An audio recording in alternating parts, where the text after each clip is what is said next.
नमस्कार, लोकमत भारत की खास बुलेटिन में आप सभी का बहुत बहुत स्वागत है। मैं आपके साथ मोनिका राठौड़ा। ये रुक करते हैं खबरों की ओर।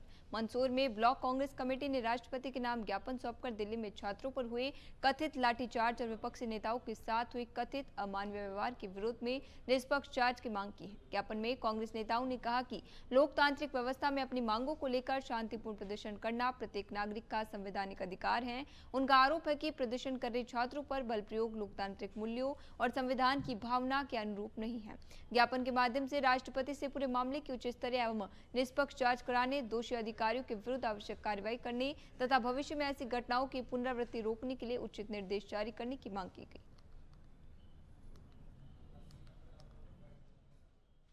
जो दिल्ली में जो घटना घटी है, जो छात्र अपने अधिकार, अपने भविष्य के लिए, छोटे छोटे बच्चे देखना चाहिए, नाबालिग बच्चे भी थे, 9-10 साल के, 15 साल के, 16 साल के, और उनके साथ जो बर्बरतापूर्वक कार्रवाई सरकार ने की है डर के मारे। इस लोकतंत्र में सबको अपनी आवाज रखने का हक है। उनके भविष्य के साथ खिलवाड़ हो रहा है, छात्र आवाज भी नहीं उठाए, ये संभव नहीं है। ये एक तरह से बिल्कुल लोकतंत्र में विरोध का अधिकार होते हुए सरकार ने जिस तरह से उनकी बात नहीं सुन के लाठी से उनका जवाब दिया है, ये हमें लग रहा है कि जैसे अंग्रेजों का शासन। नीमच जिले में पुलिस द्वारा चलाए जा रहे नशा विरोधी अभियान के तहत रतनगढ़ थाना क्षेत्र की जाट चौकी पुलिस ने मादक पदार्थ तस्करों के खिलाफ बड़ी कार्रवाई की। गोल डूंगरी चौराहा पर नाकाबंदी के दौरान पुलिस ने 5 क्विंटल 28 किलो 180 ग्राम अवैध डोडा चूरा बरामद कर एक आरोपी को गिरफ्तार किया है, जबकि पायलटिंग कर रहे 5 अन्य आरोपी फरार होने में सफल रहे। पुलिस ने तस्करी में प्रयुक्त महिंद्रा पिकअप और पायलटिंग के लिए इस्तेमाल की जा रही अल्टो कार को जब्त किया। जब्त डोडा चूरा की अनुमानित कीमत 79,22,700 रुपए बताई जा रही है। पुलिस ने आरोपी के खिलाफ एनडीपीएस एक्ट के तहत मामला दर्ज कर जांच शुरू कर दी है। फरार आरोपी की तलाश की जा रही है।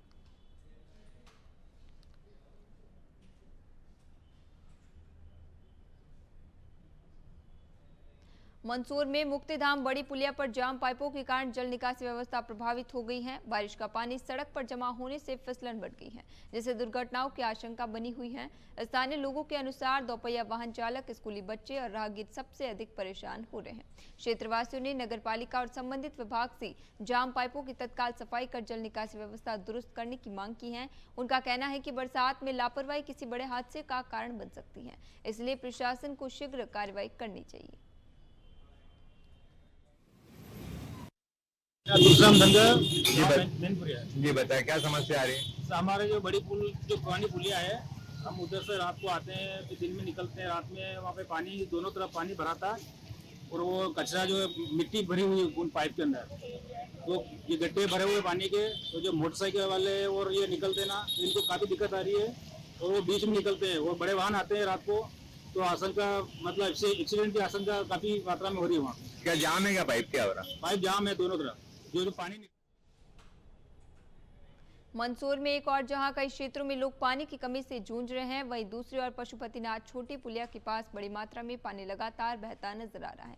स्थानीय लोगों का कहना है कि यहां कई गैलन पानी व्यर्थ बह रहा है, लेकिन संबंधित विभाग की ओर से अब तक कोई प्रभावी कार्रवाई नहीं की गई। क्षेत्रवासियों का आरोप है कि लंबे समय से पानी का रिसाव जारी है, जिससे न केवल बहुमूल्य पेयजल बर्बाद हो रहा है, बल्कि सड़क पर पानी जमा होने से आवागमन में भी प्रभावित हो रहा है। यदि समय रहते समस्या का समाधान नहीं किया गया तो सड़क को भी नुकसान पहुंच सकता है। लोगों ने नगरपालिका और संबंधित विभाग से मांग की है कि रिसाव के कारणों की तुरंत जांच कर मरम्मत कराई जाए, ताकि पानी की बर्बादी रोकी जा सके और नागरिकों को होने वाली परेशानी से राहत मिले।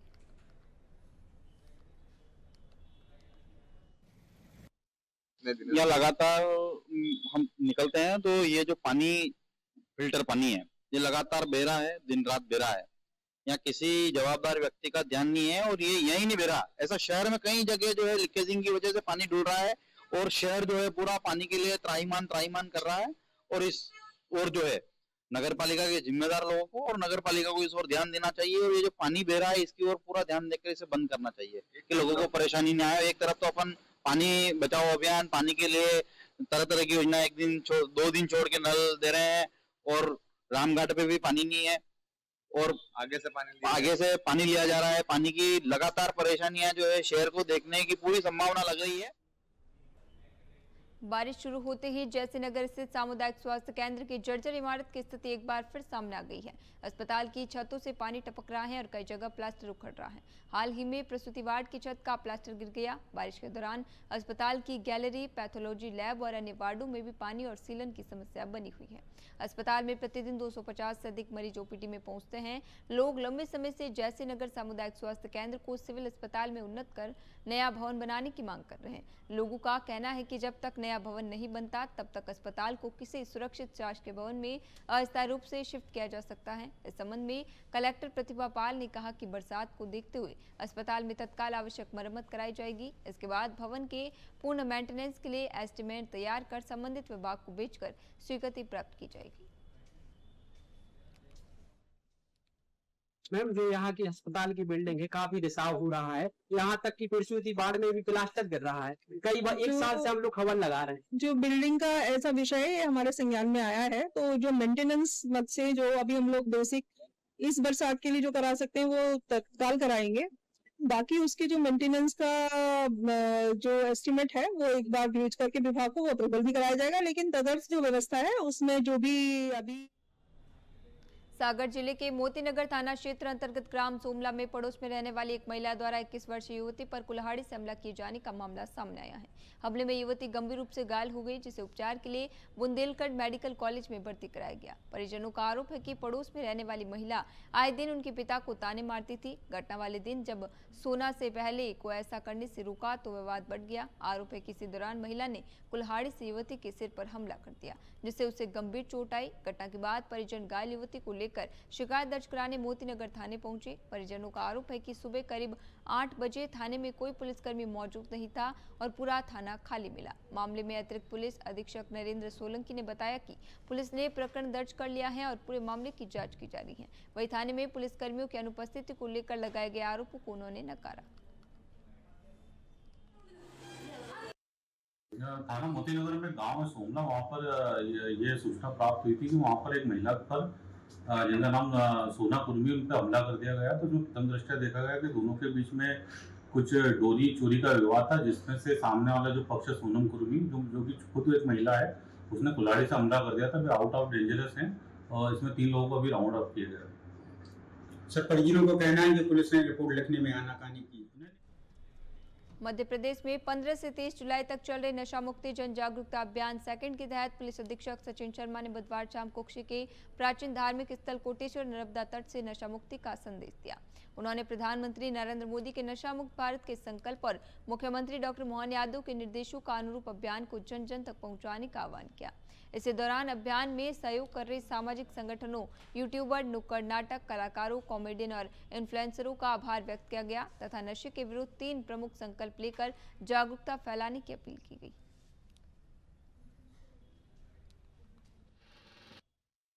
धार जिले में आज हम कुक्षी के कोटेश्वर महादेव मंदिर पे आए हैं और मैं उन सभी लोगों का कुक्षी में जिन्होंने हमारा सहयोग किया है इस जनसंपर्क अभियान में, उन सभी का मैं अभिनंदन करता हूं। हमारे 3 संकल्प प्रमुख तौर पे होंगे कि किसी भी नशे को हम आधुनिक नहीं मानेंगे। दूसरा, कोई भी व्यक्ति अगर नशे की गिरफ्त में दिखता है, हम प्रयास करेंगे हम उसे संस्थागत व्यवस्थाओं से उससे निकालें और उसकी संगत को छोड़ें।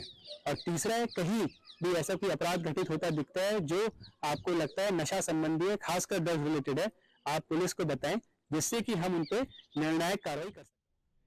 गुजरात के सूरत में लगातार बारिश के चलते कई इलाकों में बाढ़ जैसे हालात बन गए हैं। जलभराव की वजह से जनजीवन के साथ साथ कपड़ा व्यापार भी बुरी तरह प्रभावित हुआ है। भारी बारिश के कारण शहर के अनेक इलाकों में सड़कों पर कई फीट तक पानी भर गया। बाजार और व्यापारिक क्षेत्रों में जलभराव होने से व्यापारिक गतिविधियां प्रभावित हुई हैं और आम लोगों को भी काफी परेशानियों का सामना करना पड़ रहा है। इसको देखते हुए सूरत के कपड़ा व्यापारियों के संगठन federation of Surat trade and textile association के व्यापारियों के लिए एडवाइजरी जारी की गई। संगठन ने यह भी कहा है कि किसी भी प्रकार के अफवाहों पर ध्यान न दें और प्रशासन तथा मौसम विभाग द्वारा जारी निर्देशों का पालन करें।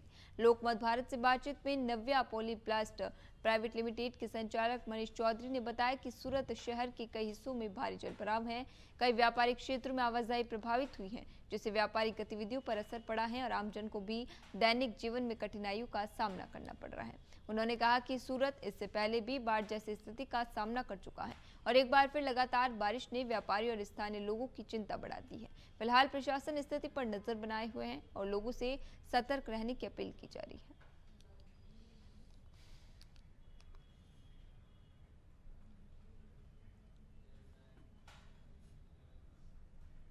मुख्यमंत्री डॉक्टर मोहन यादव इंदौर एयरपोर्ट पहुंचे, जहां उन्होंने मीडिया से चर्चा करते हुए कहा कि इंदौर विकास का प्रमुख केंद्र है। उन्होंने बताया कि आज क्रांतिकारी चंद्रशेखर आजाद की जयंती पर वे उनके जन्मस्थल जा रहे हैं। मुख्यमंत्री ने कहा कि स्वतंत्र सेनानियों ने ऐसे भारत का सपना देखा था जहां सभी नागरिकों को समान अधिकार और समान अवसर मिले।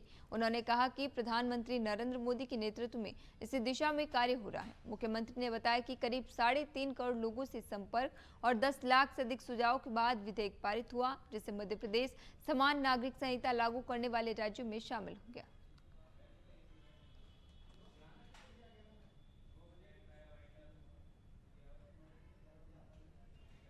अभी के लिए खबरों में इतना ही। तब तक के लिए बने रहिए लोकमत भारत के साथ, साथ सच का।